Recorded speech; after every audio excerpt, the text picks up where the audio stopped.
Halo, ini adalah Reksadana episode 2. Kalau kita udah ngerti apa itu reksadana dan apa saja jenis-jenis reksadana, sekarang aku mau ceritain apa aja kelebihan dan kekurangan reksadana.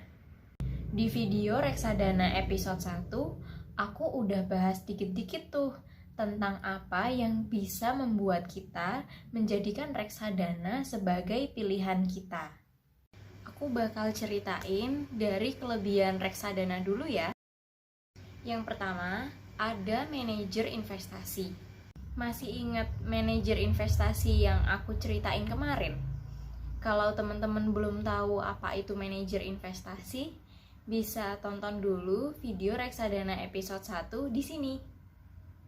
Apa itu bonds? Gimana caranya analisa chart? Terus kalau saham itu cara belinya gimana? Kalau kita orang awam dan gak punya waktu untuk mempelajari atau mencari tahu, kita bisa nih investasi atau menabung di reksadana. Kenapa? Ya karena sudah ada si manajer investasi tadi. Dia kan seorang profesional keuangan yang sudah ahli dalam berinvestasi. Manajer investasi yang akan memikirkan gimana caranya untuk diversifikasi dan gimana caranya untuk mendapatkan keuntungan yang maksimal dari uang yang kita titipkan tadi.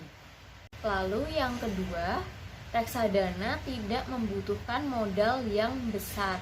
Dari uang yang relatif kecil, yaitu mulai dari Rp10.000 aja, kita udah bisa mulai investasi reksadana loh. Coba kita bandingkan dengan instrumen keuangan lainnya kalau kita beli sendiri. Contohnya obligasi. Kalau kita mau beli obligasi sendiri, minimum pembeliannya itu Rp1.000.000. Contoh lainnya lagi, misalnya kita mau beli deposito. Nah, untuk mendapatkan bunga yang kira-kira setara lah ya sama bunga yang didapatkan dari reksadana pasar uang, itu kita perlu masukkan uang yang gak sedikit jumlahnya ke bank. Lalu untuk saham, kalau kita mau beli saham sendiri, kita harus beli minimal 1 lot atau setara dengan 100 lembar. Dan harganya sangat tergantung harga saham. Bisa aja per lembarnya harganya mencapai Rp50.000. Nah, melalui reksadana, orang bisa mulai investasi dan menabung dengan modal yang relatif kecil, mulai dari Rp10.000 tadi.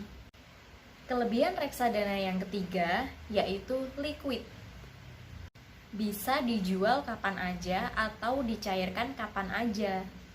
Perbandingannya akan sangat terasa jika dibandingkan dengan deposito, yang biasanya itu kita harus menunggu sampai jatuh tempo baru bisa dicairkan.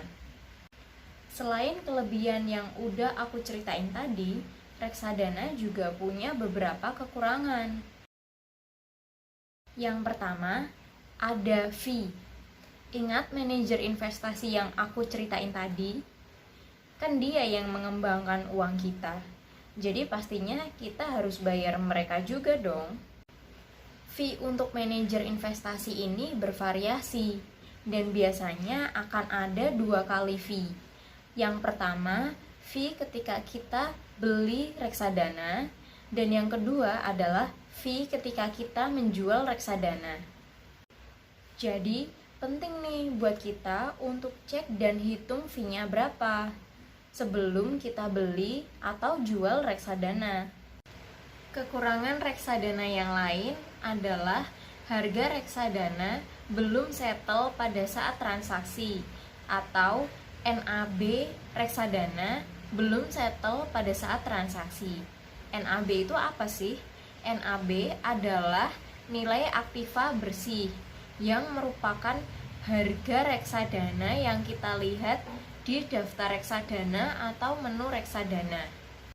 Nah, NAB ini akan dihitung dan akan settle di akhir hari. Jadi misalnya kita transaksi reksadana di siang hari. Kita nggak akan tahu tuh kita waktu itu lagi beli atau jual reksadana di harga berapa. Apalagi kalau kita melakukan transaksi reksadana di bank.